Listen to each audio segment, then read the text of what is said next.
সম্প্রতি দেশের বিভিন্ন জায়গায় জনসংযোগ ও পথসভা করছে অভ্যুত্থানের পর গঠিত দল জাতীয় নাগরিক পার্টি এনসিপি। এই ধারাবাহিকতায় বৃহস্পতিবার সন্ধ্যায় মোহাম্মদপুর টাউন হলে দলের আহ্বায়ক নাহিদ ইসলামের নেতৃত্বে পথসভা করে এনসিপি।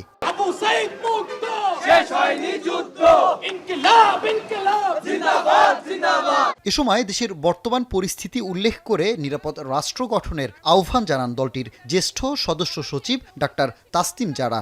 একই সাথে আগামীর সরকারকে কোনো নির্দিষ্ট দলের জন্য নয়, বরং দেশের জনগণের জন্য কাজ করার দাবি করেন তিনি। রাষ্ট্র এবং সরকার শুধুমাত্র কোনো দলের বা কোনো পক্ষের হয়ে কাজ করবে, রাষ্ট্র কাজ করবে সকল নাগরিকের জন্য।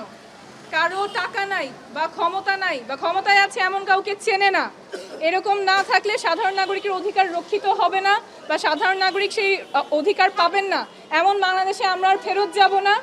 এনসিপি সেই লক্ষ্যেই কাজ করবে। বিশ্বমানের থার্মিক্স রড, সালাম স্টিল থার্মিক্স, দেশের একমাত্র থার্মিক্স রড।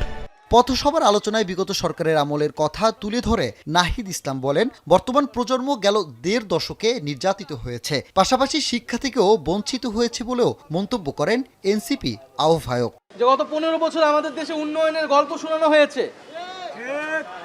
কিন্তু আমরা দেখেছি যে এই উন্নয়নের সুফল সাধারণ মানুষ পর্যন্ত যায়নি, শ্রমিকের পর্যন্ত যায়নি, রিক্সাওয়ালা পর্যন্ত যায়নি। নিম্ন মধ্যবিত্ত মানুষের জীবনে উন্নয়ন ঘটেনি। উন্নয়ন ঘটেছে কতিপয় বড় লোকের, কতিপয় মাফিয়ার, কতিপয় দুর্নীতিবাজের। এছাড়া জুলাই অভ্যুত্থানে আকাঙ্ক্ষা বাস্তবায়নে সকলকে এগিয়ে আসার আহ্বান জানান নাহিদ ইসলাম। পাশাপাশি যে কোনো জাতীয় সংকটে সকলকে ঐক্যবদ্ধ থাকারও আহ্বান করেন তিনি। চাঁদাবাজি দুর্নীতির বিরুদ্ধে হুঁশিয়ারি দিয়ে নাহিদ বলেন, আগামীতে কেউ চাঁদাবাজি দুর্নীতির রাজনীতি করলে তাদেরকেও রুখে দিতে হবে। আমরা কোনো চাঁদাবাদের রাজনীতি, সন্ত্রাসের রাজনীতি চাই না। যদি সেই রাজনীতি আমাদের মধ্যেও কে করে, তাদেরকে আপনারা প্রত্যাখ্যান করুন। কারণ আমরা চাই সামনের বাংলাদেশে শিক্ষার অধিকার থাকবে, চাকরির অধিকার থাকবে, স্বাস্থ্যের অধিকার থাকবে।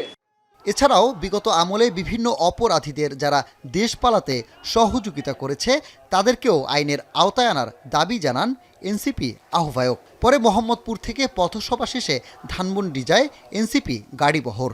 এই সকল মাফিয়ারা যারা পালানোর সুযোগ করে দিয়েছে তাদেরকেও বিচারের আওতায় আনতে হবে।